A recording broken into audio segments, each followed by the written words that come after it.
So welcome back, everybody. I think one of the things that we decided that we will try to give an overview of the kind of work that some of the subgroups have been doing under the National Supercomputing Mission. As most of you know, this is the first project that's been created or a mission that's been created between two ministries, the Department of IT or the Ministry of IT and the Department of Science and Technology, which is the ministry, DST. And with associated with them are two implementing agencies, the Indian Institute of Science, from where I come, and CDAC, which is located all around the country, but spearheaded mostly from CDAC Pune. I think many of the people here are from CDAC Pune. So when we actually conceived of this program, which has got a buy, the bill part and so on, we also thought there must be enough initiatives which must feed into the research programs of this country and the development programs of this country. So we had 4 subgroups working, and one of them is a group that looked at the R&D opportunities, for making the machines more efficient. As I said in the morning, exaflop initiatives were not intended to make an exaflop computer. It is to make petaflop computing cheaper.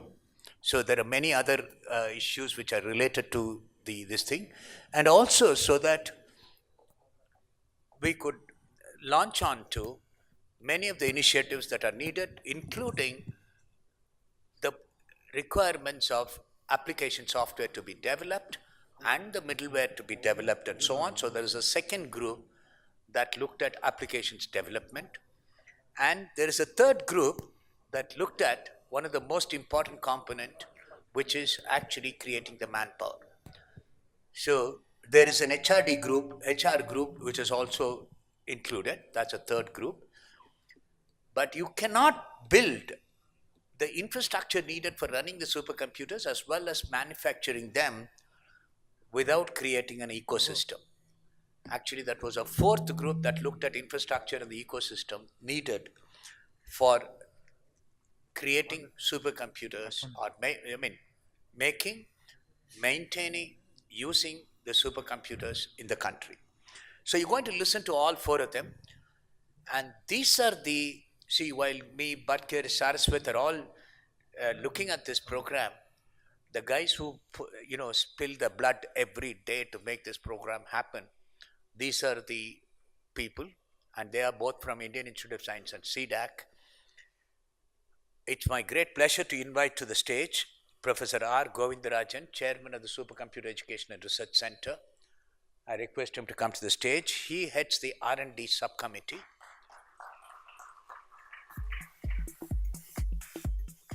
Dr. Rajendra Joshi, who represents the application group, actually he missed the flight because of weather. Perhaps he was doing so much of work on weather, I think it let him down at the right time. So what I'll do is I will try to give you an overview within about 5 minutes, and then we'll open up for more questions that will have the. Ashish Kuvelkar is here. He's been trying his best to make many of the IITs and NIITs and these things to come together so that adequate manpower can be created. He will tell you the directions that we're taking. The guy who is going to take the brunt of the attack in making sure we manufacture supercomputer is Sanjay Varndekar, a very pleasant guy. He's from CDAC, and he will actually give you the directions from Supercomputing Local Ecosystems Group. So he heads the infrastructure group. So these are the 4 subgroups which feed to the TAC, which is called the Technical Advisory Committee, and the ministries, and they work together. So the way by which I thought I'll schedule this this session, is that everybody will get about 12 minutes. And since Rajendra Joshi is not there, I will be able to wrap up all of what he would have said in about 3-4 minutes. So we get about 20 minutes for questioning. Please do not interrupt the youngsters while they're actually making the presentation. Reserve all your questions to the end, and I will moderate it in a way by which You can ask any questions you want, but you're not assured of an answer. But okay, but don't grill them while they're talking. It's a pleasure to invite Professor Govindarajan. You have 12 minutes of your time. Good morning. I have the presentation, please. Okay. Good morning. My name is Govindarajan. I'm from the Indian Institute of Science. It's a pleasure to present the activities of the NSM R&D group to you. I represent the group of members who are over here, who are drawn from academia, industry, as well as government R&D labs, and they represent various areas of HPC systems, be it networking, be it system software, be it architecture, or even accelerator-based architectures. We also have experts from defense laboratories, we have experts from industry to contribute in this group. The group deliberated over the last 2 years. They met several times and have even held an intensive workshop which was attended by various research groups across the country, representing almost all the members who are involved in HPC systems research. The participation was both from the academia as well as from the industry, and together they brainstormed and identified the major areas of research that need to be carried out under the NSM R&D activities. These areas are broadly divided into 4 categories: system software, system architecture, scalable algorithms and libraries, and of course some of these things are going down, I'm sorry about that. Scalable algorithms and libraries. Could we adjust the screen, please? Half of the screen is missing. Okay, I'll continue to go. Scalable algorithms and libraries, data center, energy efficient data center management, and related things.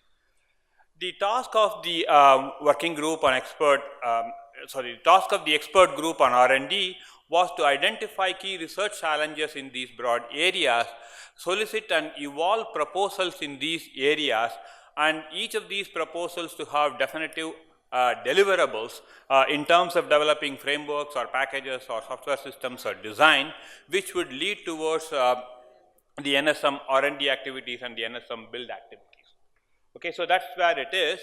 As I mentioned earlier, we have identified research topics in 4 broad areas. In the area of system software, the topics that we have identified are things relating to programming models, compilers, runtime systems for programming these heterogeneous architectures efficiently. Here the key is more of programmability, productivity, and performance. So we want to develop tools which would actually enable doing these things. Another important aspect in system software is on middleware of HPC systems, which include scheduling, checkpoint, and recovery, and other related things. We also talked about topics which are in the areas of data management of software for big data and scientific applications. We discussed things relating to storage and file systems.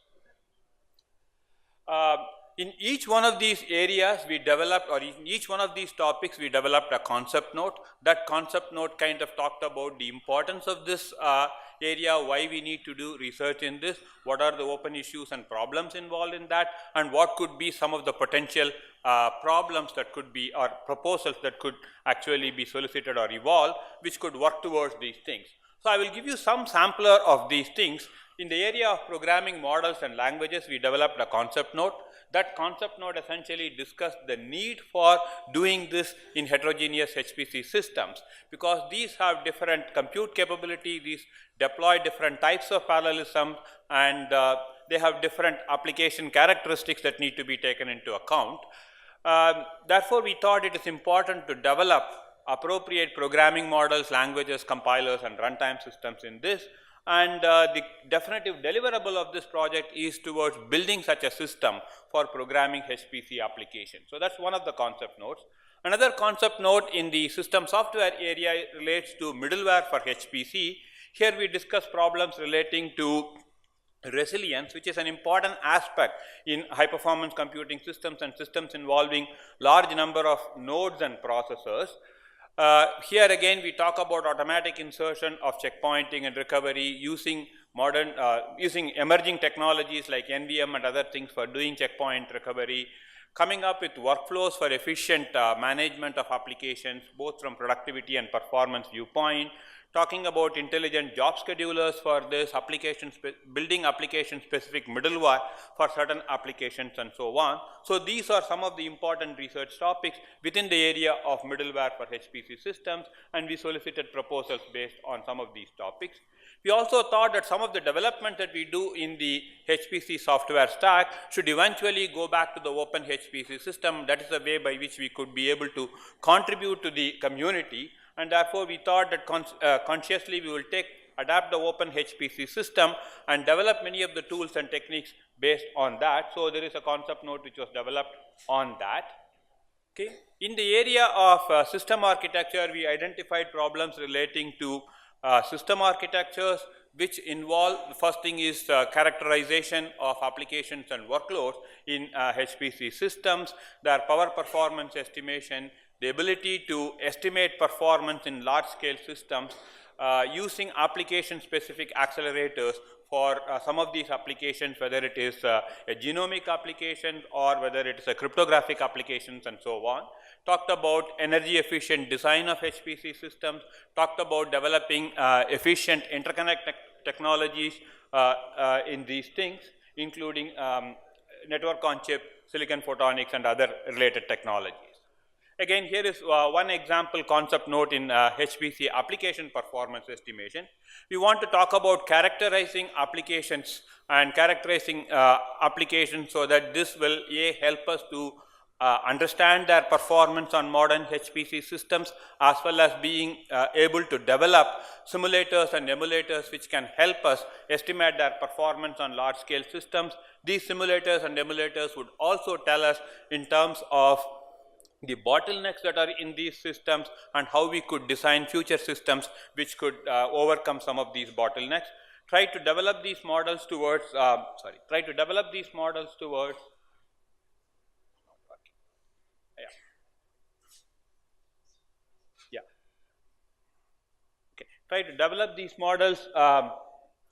heterogeneous architectures and so on. The second concept note in system architecture is on developing application-specific architectures using reconfigurable computing or using other accelerator architectures. Again, the focus here is to focus on some specific applications and being able to develop some of these architectures which would give us higher computing power. The third area that we talked about, or the third concept note in this, is on HPC Interconnect. Here the idea is to develop systems which provide very high bandwidth and very low latency interconnects. Talk about network on chip architectures for large multi-core systems, as well as talk about silicon photonics and the way forward. So these are some of the areas that were identified in the system architecture area. In the scalable algorithms and libraries, the topics that were identified were target architecture specific scalable libraries, mathematical and scientific libraries, developing some of these libraries for accelerator based architectures and for heterogeneous systems, making some of these libraries as auto-tunable so that one could actually extract performance depending on the architecture in which they are specifically running. We also looked at things relating to algorithms for discovery, design and decision. This comes mostly from the data-centric point of view of computing. Lastly, we also talked about libraries for specific applications, whether it is graph processing applications or machine learning applications and so on. In the context of data center infrastructure, we talked about energy efficiency as the main thing, coming up with novel methods for managing heat flow in a data center, coming up with newer cooling technologies and other things or related projects that we thought would be useful to take up and work on. The NSM R&D group have evolved several proposals in these areas. They went through a detailed review process of these proposals and made recommendations to the TAC, which are now being considered and which will possibly be funded to start with. So this is what we have in the first cycle in terms of the groups of projects that we are going to be working on. I think that kind of concludes my discussion. Thank you very much.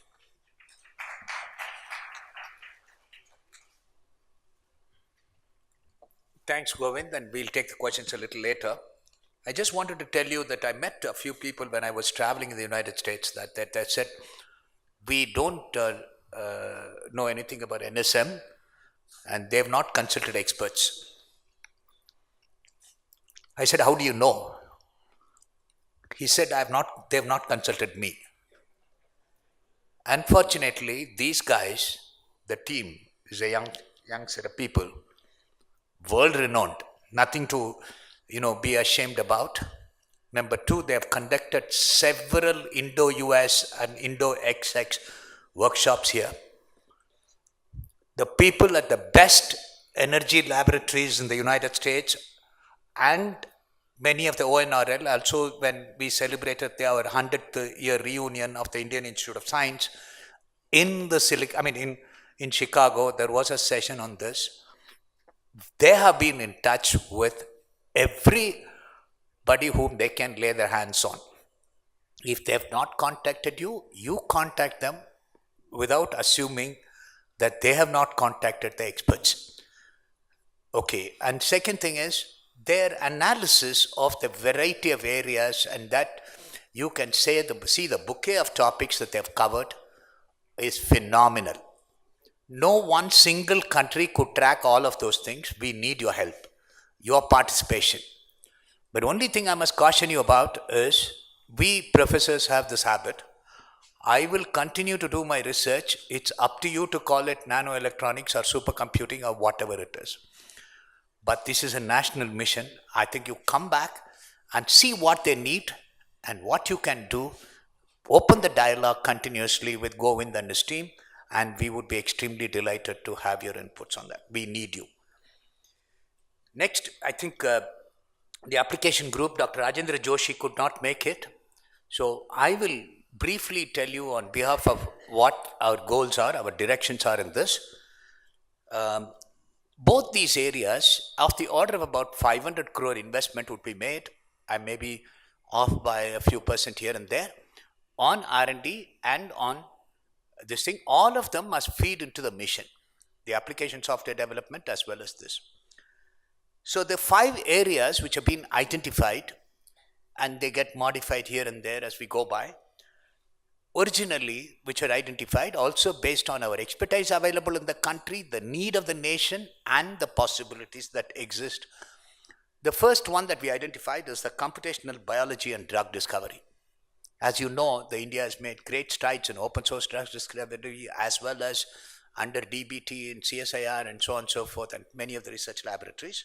So computational biology and drug discovery are going to be a first major area. We are trying to shape up some programs by which an application that is developed under this would be useful for training people as well as continuing your research without having to buy a package from abroad. So I think we have tailored that, and one group is going to work on that.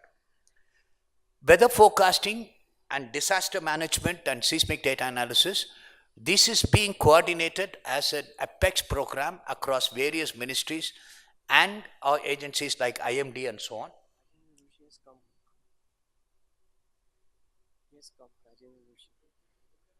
Okay, Rajendra Joshi has come, but anyway, we'll see if he has a time. Then the other one, astronomy and astrophysics, is going to be the third area. But over a period of time, I think we also modified it to call it computational physics.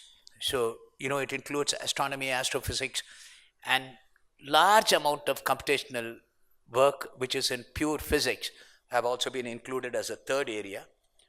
And there is a fourth area, which is computational chemistry and materials, in which this country is absolutely strong. And, starting from even ab initio calculations, molecular dynamics, and, not only going towards biological applications, but also towards, computational chemistry and the materials design. So there is a very big group. And computational fluid dynamics, which is the fifth area where, I think we started working for about 20, 30 years back. So I think we are also strong, and the guru of that area, Professor Deshpande, is here.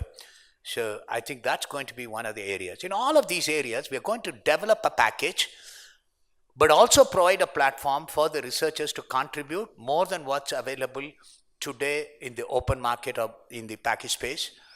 Plus, use this as a tool across the NSM, all the 73 institutions, make these packages available. In other words, you initialize the access and the availability in scientific computing into these. Two other areas were added as we went by, which is very, very important for the country, which is cryptography and cryptanalysis. Okay, because the computational architectures are becoming much more much more focused for cryptanalysis applications, where we are fairly behind, not only because of the technology. Professor Veni Madhavan is here and there are very few others, both in terms of making computational capabilities available for cryptography and cryptanalysis, as well as capability to build a great cryptanalysis capability. We are almost blind to most of the communication, including our own neighbors' communication. So it requires a capability.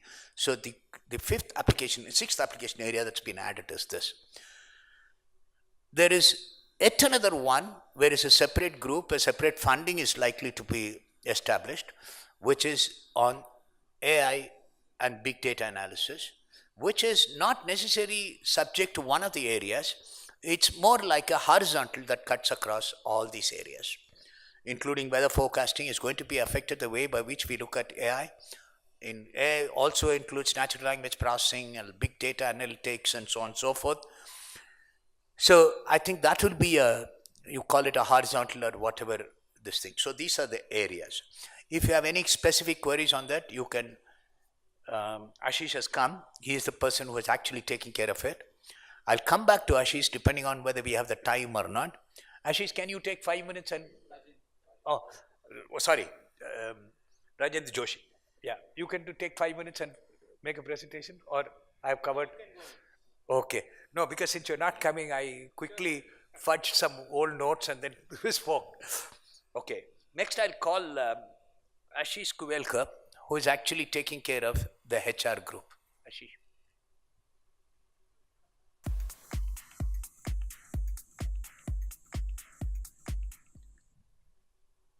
Thank you, sir. Can we have the presentation, please?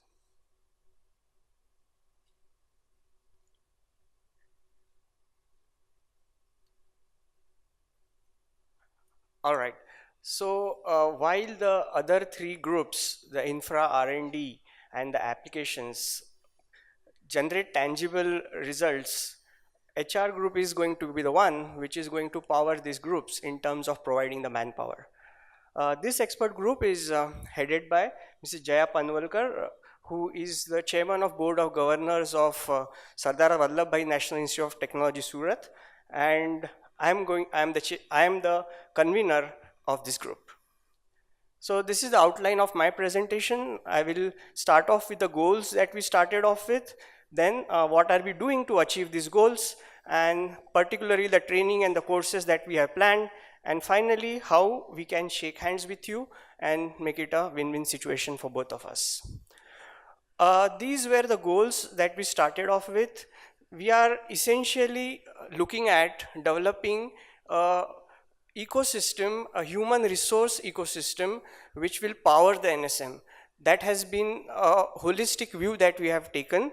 And when we started off, we said that we will develop at least 20,000 number of HPC aware experts and professionals. You might have heard Balki sir expanding that to 1 lakh today, but we will try, sir, if we can make that 20,000 expand to 1 lakh through some kind of a multiplier effect. But we have noted your goal, and I will convey it to madam. We will see if we can meet that. It will be good for the country, we know. So this is a big number, because out of 7 years we are at 1.5 years down the line, and the next 5.5 years we have to achieve it. So it cannot be done by a single entity, as was mentioned in the keynote addresses. So we have to have a collaboration between the academia, so not only the IITs and ISC, but NITs and other tier 3 institutes, as Balki sir mentioned earlier.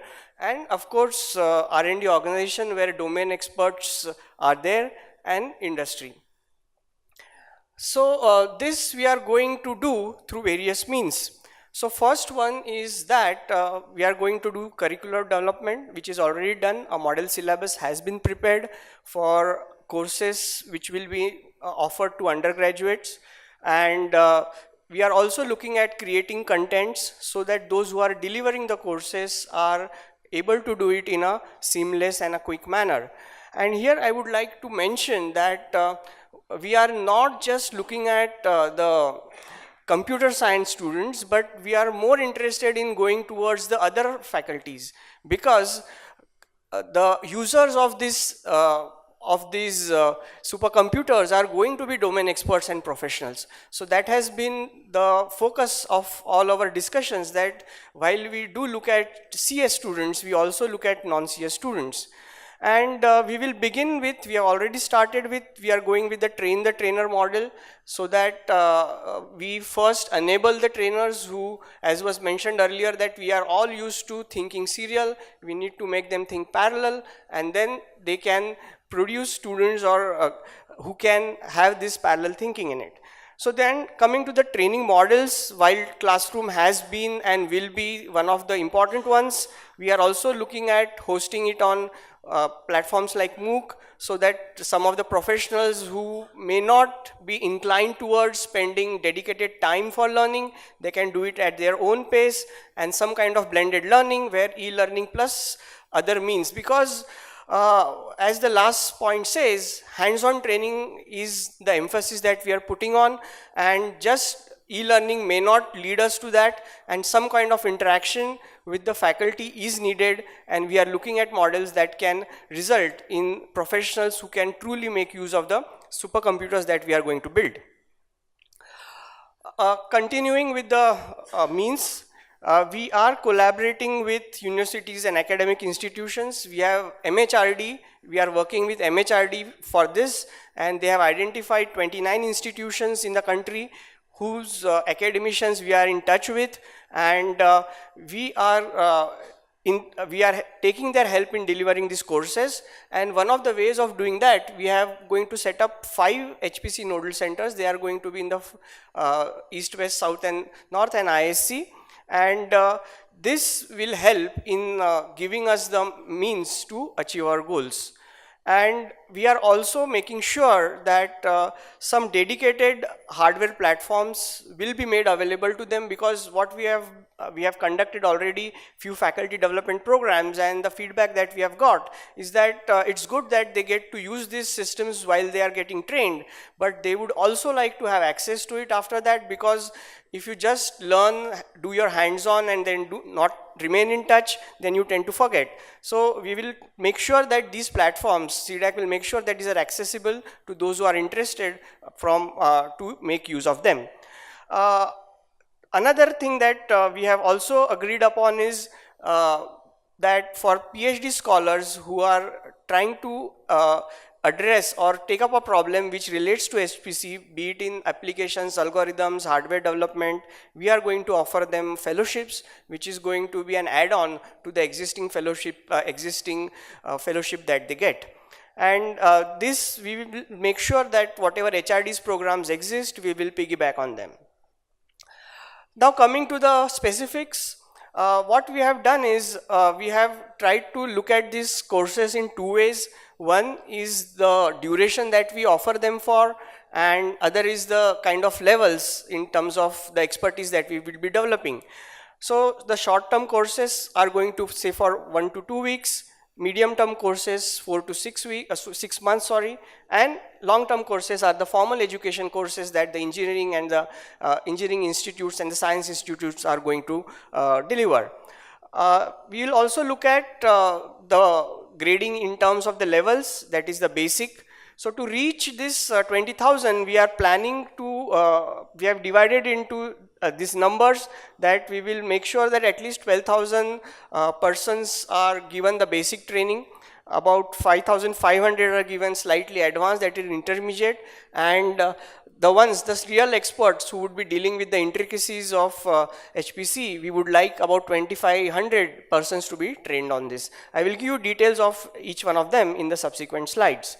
So coming to the short-term courses, These are intended for those who would like to get involved in HPC, like faculties who would like to train the students. They already know how to teach, they already know about computing, but they would like the aspects of HPC to be taught to the students. Then researchers who are the domain experts, may not be using HPC till now, and they would like to make use of HPC to solve bigger problems, to solve problems faster.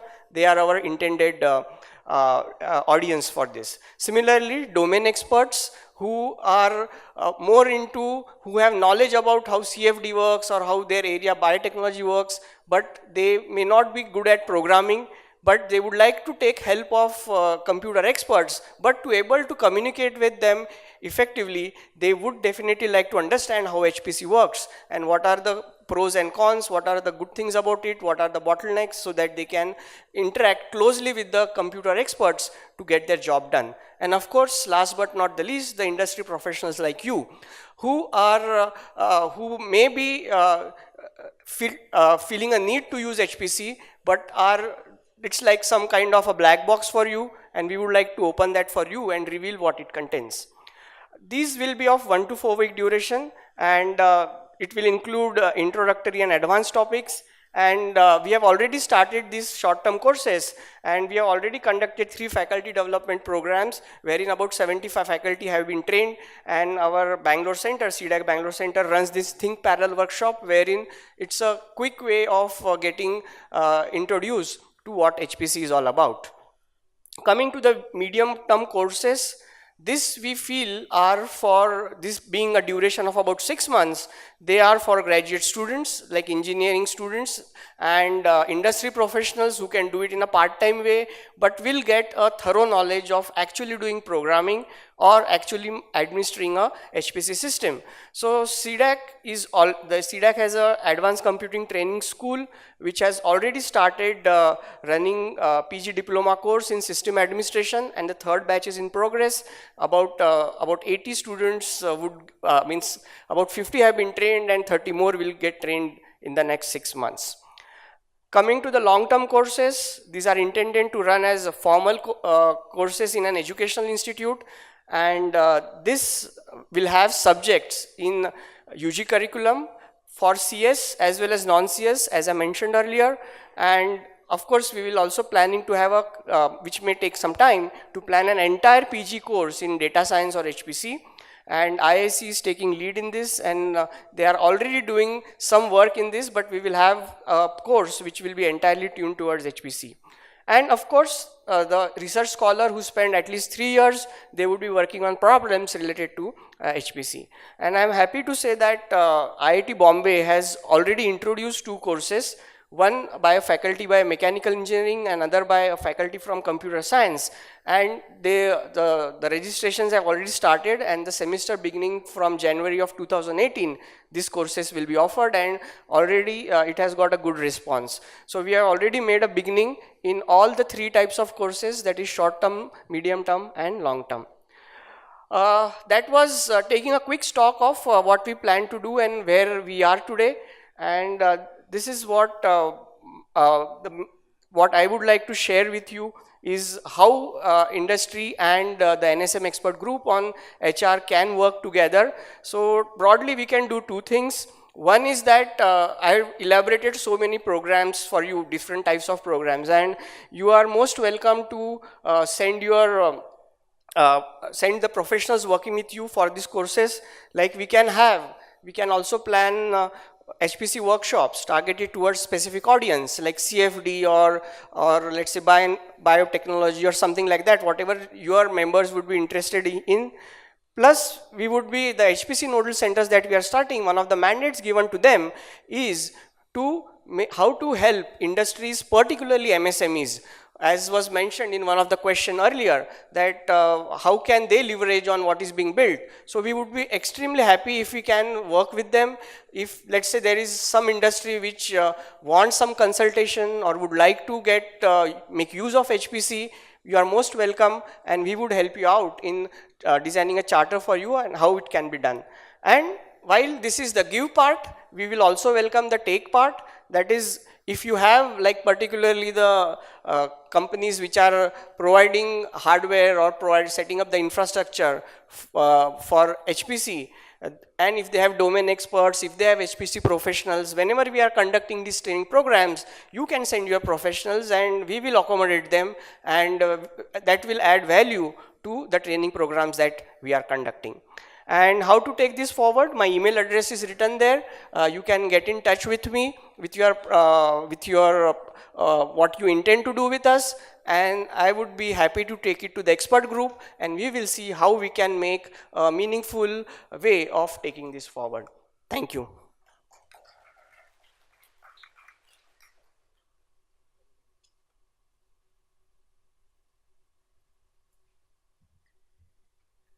Thank you, Ashish. And we will hear from Sanjay Wandekar about the directions from Supercomputing Local Ecosystems Group. Can I have presentation? Yeah.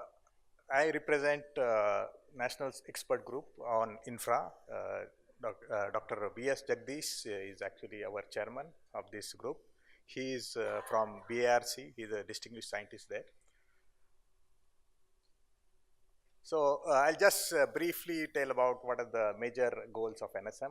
One of them is basically self-reliance in supercomputing in various ecosystem, then scientific and technological problem solving, and providing solutions for various societal applications, and positioning supercomputing ecosystems of India at globally competitive level, and create infrastructure of supercomputers using build and buy approach. So that is where our group is coming into picture.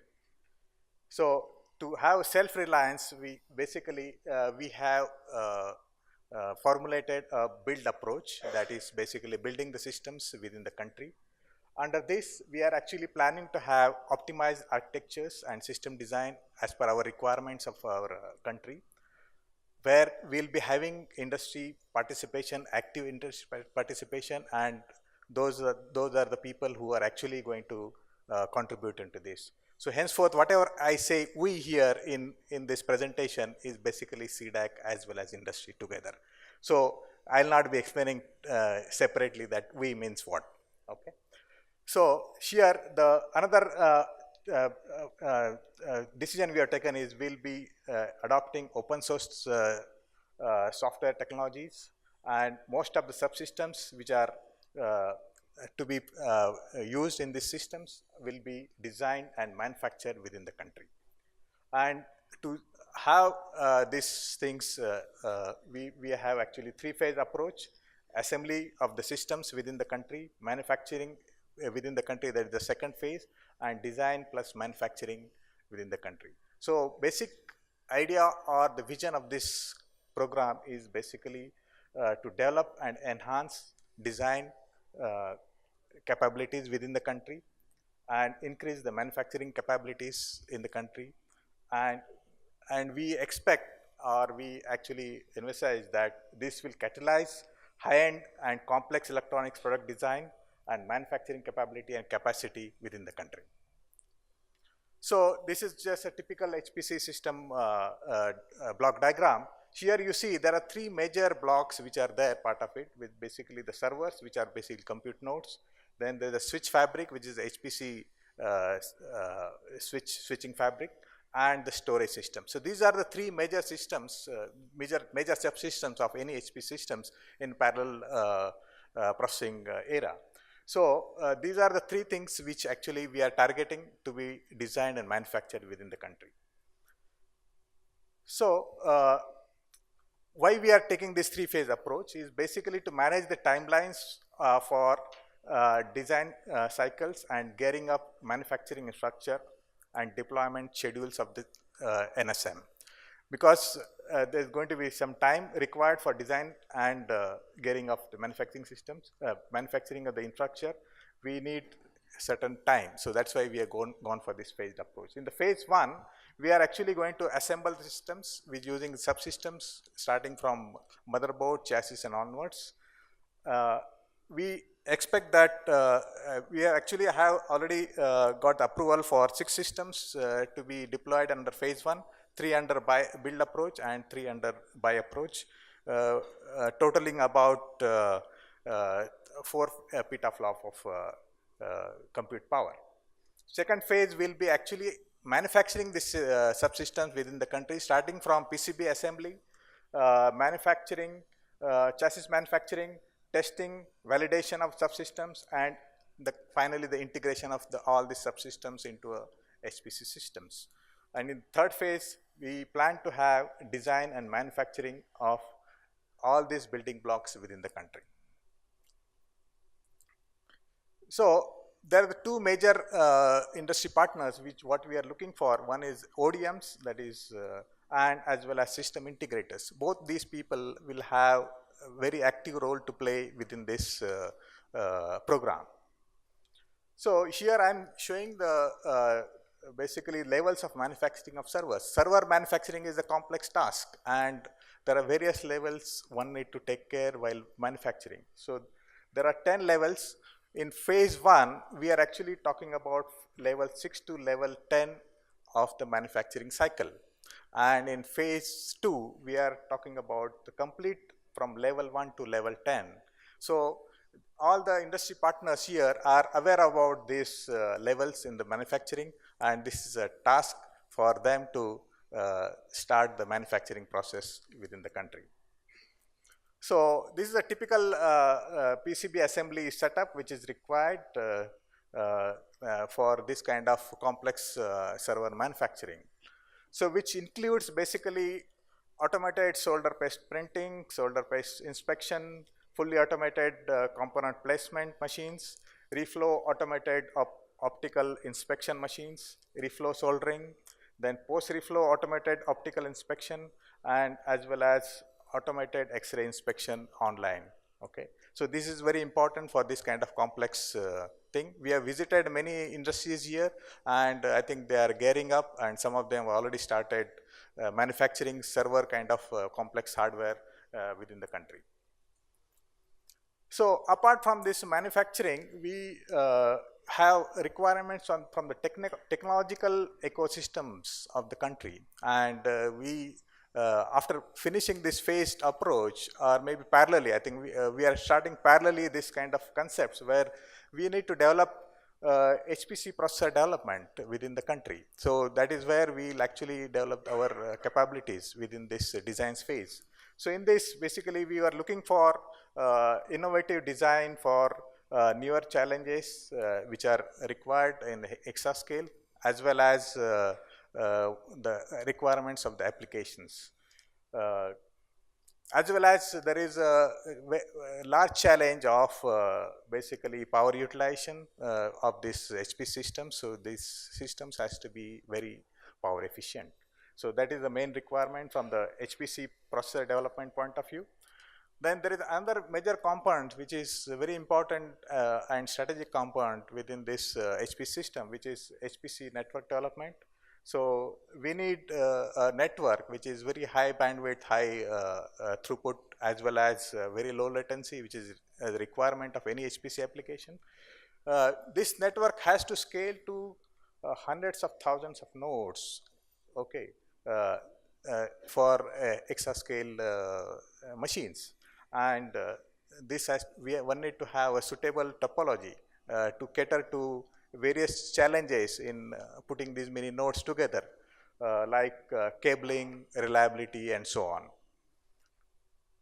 So this is another important component of any HPC system, which is the HPC Software Stack, which actually contains the OS, starting from OS, then middleware, and the basically the higher level libraries and so on. So we are actually following open source methodology in this, and we are going to start from that onwards. So that is what is written here, that is open source strategy for developing this HPC software ecosystems within the country. So we expect that with this open source strategy, we can have a service based business model for the industry, so that they can take up these activities world over. And we expect that industry should contribute on various requirements of this HPC software stack, including integrated solution with easy to use interfaces using this open source. Then we need to have developments towards exascale, which will actually cater to scalability, resilience, and programmability issues of such a big machines, as well as newer programming environments. So there's another technology which we need to work on is basically data center technologies, where various components are required. As everybody is aware, this data center technology is not only for HPC, for all kinds of data centers which is required for various applications. So we are actually promoting this liquid-based warm water cooling systems, because there is a requirement of very power efficient systems, because these systems are going to take huge power, and for cooling itself the current systems will take about 50% of the power of the IT power just for cooling purpose. Now to reduce that cooling power requirement, we need to have warm water cooling. So this is another technology which we are looking for, and we have initiated some R&D projects under this, as well as we expect that industry will come forward and work on these areas. So in the summary, these are the two things. One is hardware ecosystem, where we need to have open frame modular hardware for HPC systems which can scale to hexascale. Then we need to work from design to manufacture and to the integration of these HPC systems. And then ultimate aim is to have indigenous HPC processors and network chips within the country, and to build the full complete systems. And liquid cooling technologies to be developed, which will have targeted PUE of less than 1.2.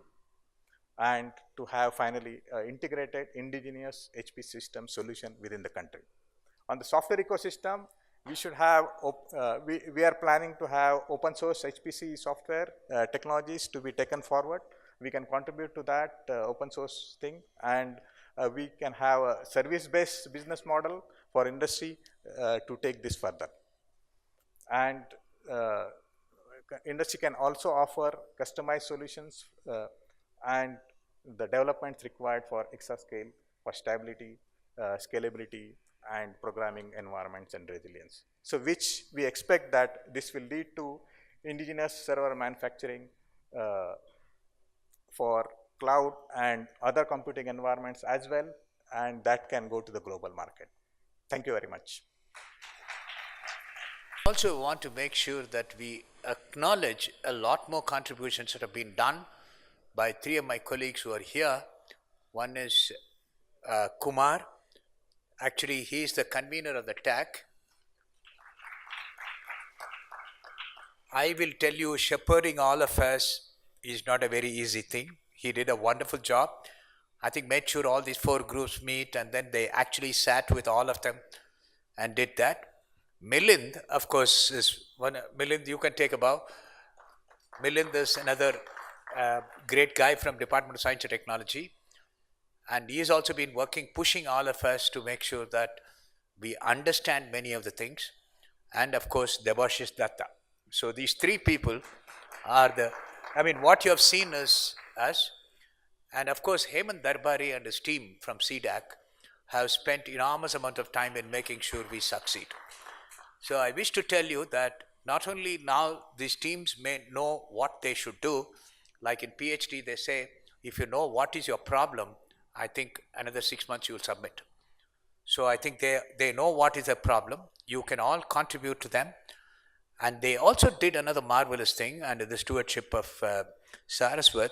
They also made all of us, all members of all the 4 subgroups and the TAC members, also understand all of these issues, including the water cooling technology and everything. Though we are from a different background, we now know everything together. So I'm sure, if anything, this NSM mission has brought all of us together to work towards a one single focus goal. That itself is a great achievement. And I'm sure we will go forward. And I will leave the next 10 minutes to ask you questions. To let you ask questions to my colleagues. They are the future of the country. Be soft on them. So you ask any questions now and identify yourself and ask the questions. Anyone? Yes, sir.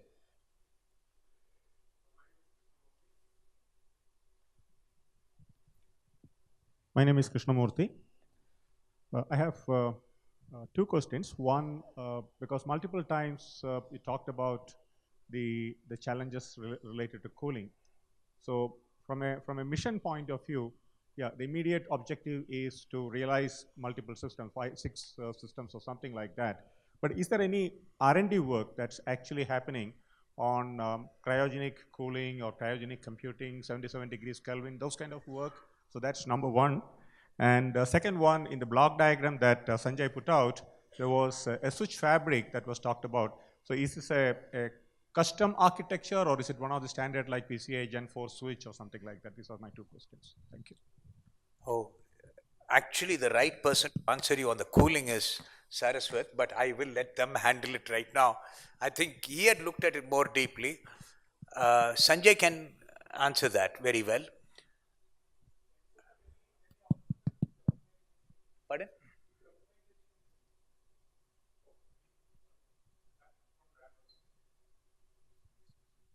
Sanjay, go ahead. Yeah, on the cooling side, actually, we have studied certain liquid cool solutions, which are, we call it as a direct contact liquid cooling. So some of the people are doing actually the complete aluminum plate based cooling on the server, complete server motherboards.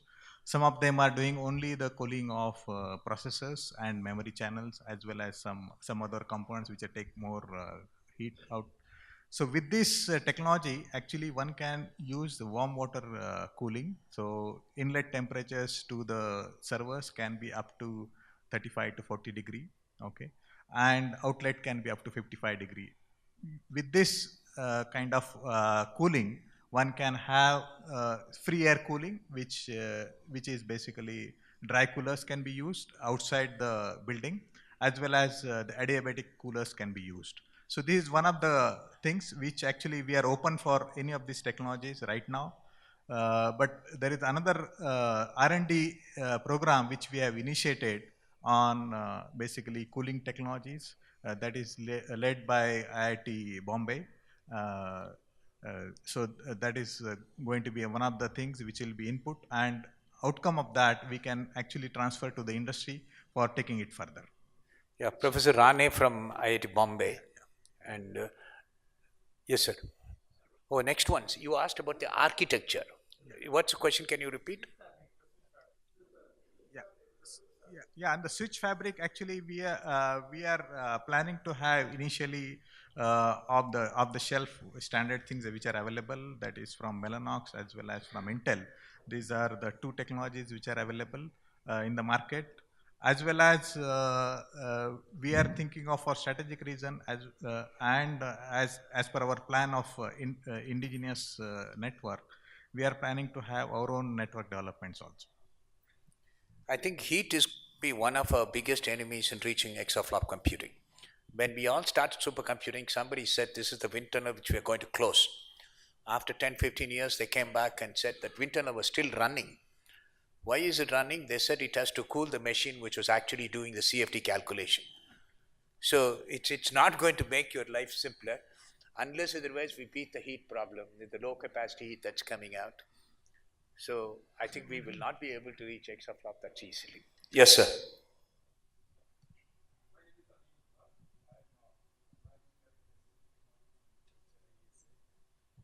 This kind of servers typically require a PC board which is 40 layers and above. Okay. Currently, we do not have this kind of capabilities or capacities. So, what is the volume that you are looking for in what stages? For example, first year, second year, how many boards or how many servers you are planning to manufacture? Yeah, so we have actually worked out some plan which is only for two phases first initially. So first phase 1 and phase 2, phase one, as I told you, that we have volumes in terms of petaflop rather than numbers. So we have going to have 4 systems of 650 teraflop and 2 systems of 1.3 petaflop. In the phase 2, we have plans of about 10 petaflop of cumulative compute power.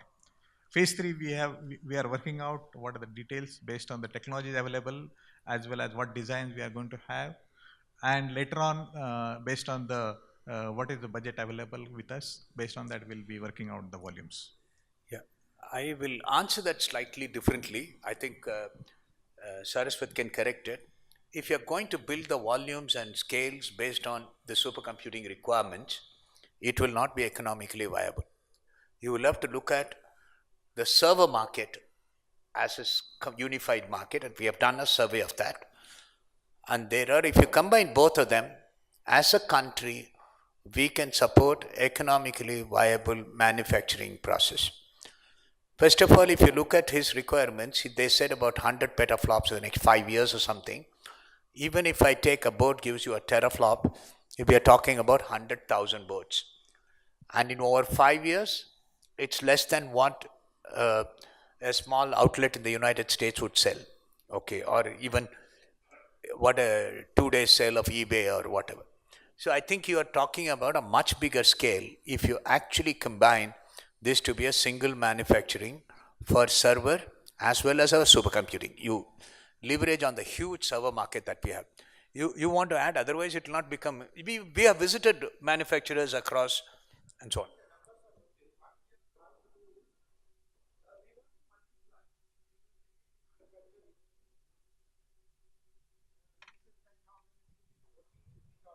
As we work on exascale machines, certainly these numbers are going to increase. Phase 3 will tell us, but I can say that 10 to 15,000 of that order would be the requirement to start with.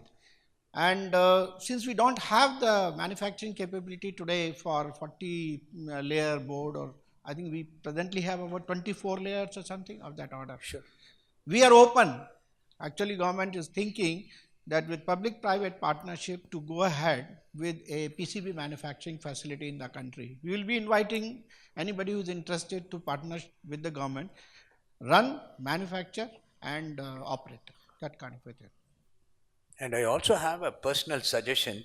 You have a session again coming on this, on the way by which industry could participate. If you have certain expectations and certain expectations from the government and all that, please make use of the fact people like Saraswat are there. Put forth your views in a more this thing. There are people from the ministry who are there, so they can look at it carefully. So, hello. Hi, my name is Ashwini Kumar from Microsoft India. I have 2 questions. First one is for the HRD group. See, while we are talking about creating relevant content and curriculum, one of the major challenges that we have seen is driving adoption. Because one thing is to so driving adoption of the content and curriculum in the means that students can also go and consume the content, and also there are jobs in the market which can actually drive the adoption of the content itself, and finally getting into degree programs which can go and close the entire loop for the ecosystem to be developed for skilling people at the scale that you're talking about. So just wanted to understand, like from your group, what are the efforts in that area, and if there is a way in which you're looking for help from the industry for driving the adoption of content that you've developed. Okay. No, as I said, I mean, it is the target audience is going to be focused in the sense engineering colleges or professionals, or so it's not like we are not thinking it like teaching Java on a, I mean, if I've understood your question correctly, I mean, you are too fast in saying, so I was not able to make out. Sorry. So I'll just say that, to skill 20,000 people, we need to essentially have that level of interest from 20,000 people as well. Okay, interest. I mean, interest, plus we are also, interest is one part, and second is they should also get jobs. So yes, so exactly. That is, we are also aware of that, because just saying that this is a good course, it is sponsored, you don't have to pay anything and just do it, that is not going to work. it will only work if they will find jobs. So we have seized of that issue, and what we are also saying is that those like other teams, application development, if there is a project which is given and they would also need people to write applications. The infrastructure team which is going to set up these 70 supercomputers, they are going to need sys administrators. So we are also working closely with them as to understand how they can take the trained manpower from us. So to answer your question, yes, the motivating factors for them would be through the, like for students would be like I gave an example, IIT Bombay has already started the course, and there are 200 seats, and most of it have been filled up within a week of its launch. So creating awareness is one part. So I fully agree with you, and we are also we have on our cards HPC awareness programs where the HR team would go to various institutes. Like to give an example, we are going to SVNIT next month, and what SVNIT will do is get all the engineering colleges in their region, their faculty, students and research scholars at one place. We will tell them what we can offer them, how we can offer them, and that kind of awareness is definitely on our cards. And what you said is extremely correct, that generating interest is important, and we are working towards it. Thank you. Just Okay. one more question of the infra group. Sir, otherwise you will have to pay for the lunch.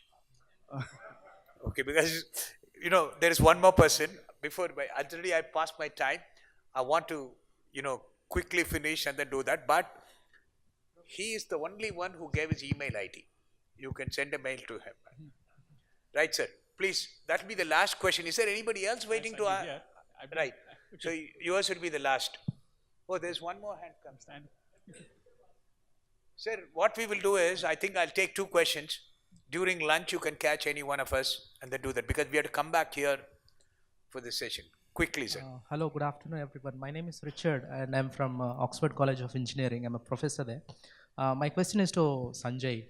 In terms of power dissipation, since there is a lot of heat that is being dissipated by the chips, are you working on utilizing that dissipated power, something like working like reverse engineering to power up the devices again?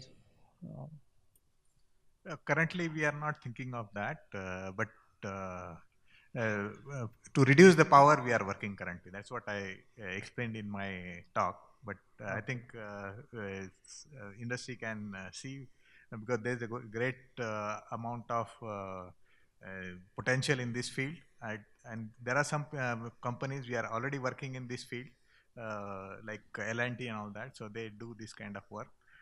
Thermax is also working on this area.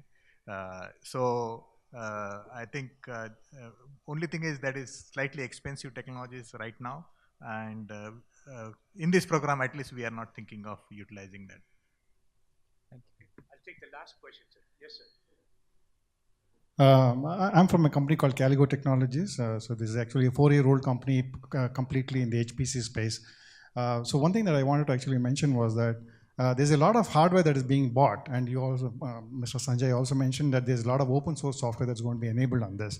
For the fact that open source really doesn't bother about a whole lot about optimization and parallelization and things like that, I would say that open source software in the optimized form and parallelized form, that is the one that actually that will be advisable to actually put it on the infrastructure that's going to be put up.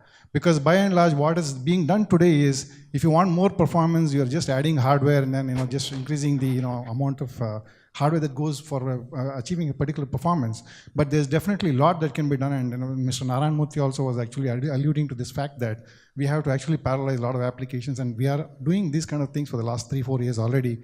And I'm glad to say that we worked with Professor Rodhan Narasimha on his cloud simulation software, and we already got about 13 times performance. So I just want this to be kind of factored in. Thank you, sir. Yeah, that's a very useful input. Yeah, I think it is very useful info, and as I told in my presentation, there is going to be various, there is a service level opportunities for the industry in this open source domain, starting from optimization, customization, and giving the final solution. There is a slight bit of confusion in the English to English translation. When he talks about the open source, he's talking about the open MPI stack and many of them. And when many of us talk about open source, we're talking about the application developments in the open domain. So Yeah, so Yeah, definitely. I think on the open source, we are actually working on the open source applications. As the well. entire architecture also they want to make it as an open standard architecture. So anyway, I think any inputs that you have, I think please feel free to talk to them. And I want to thank all my panelists for. Hello. You said one more question. I thought it was over.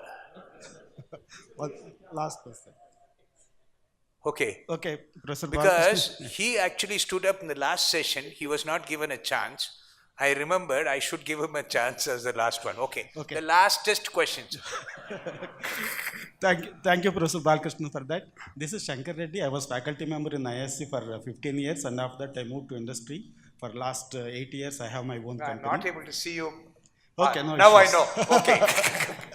Because of the bright light of the back. In the context of exascaling, rather than telling about what is exascaling, I would like to make that share my experiences with exascaling.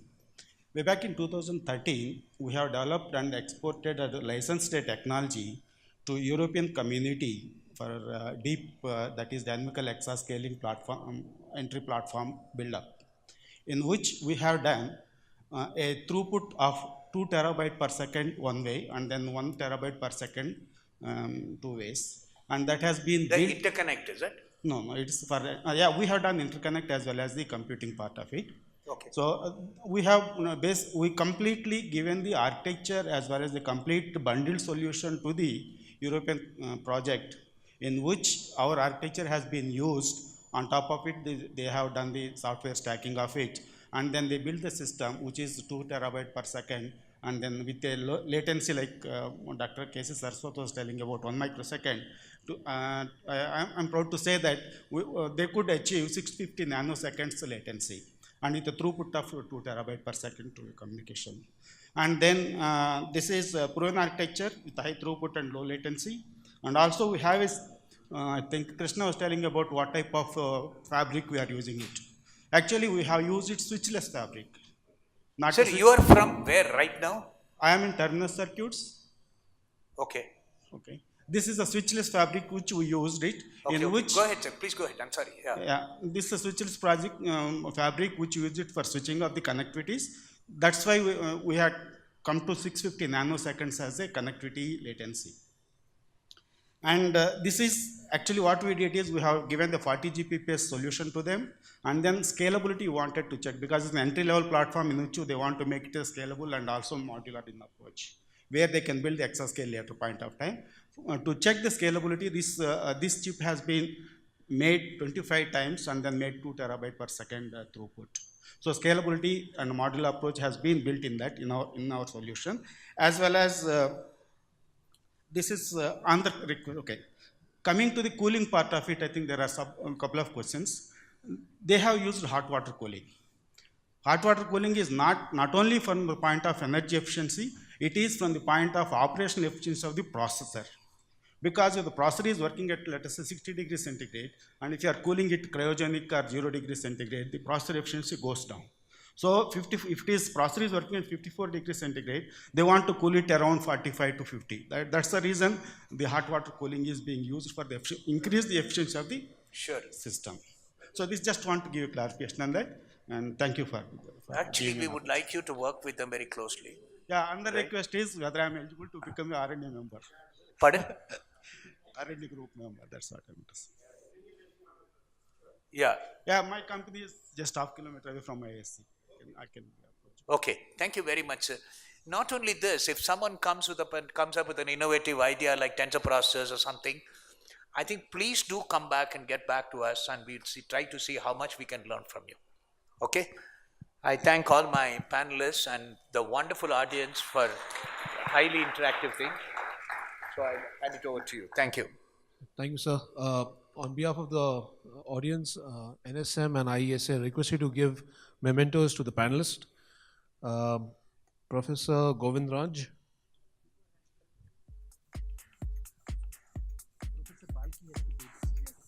So I'll request Professor Balki to kindly give away the mementos to all the panelists.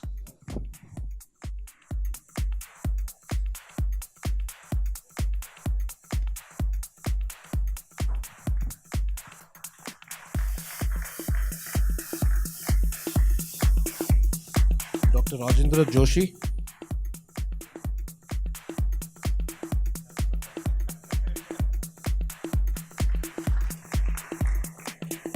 Mr. Ashish Kuvelkar.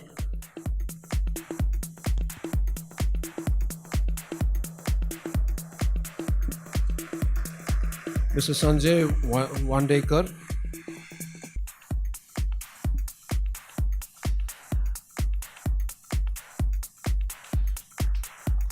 And I'd like to request Ms. Anita Bidappa, who's an ex-EC member of ISA and also from IBM, to give a memento to Professor Balkrishnan, who has chaired this session for the day today.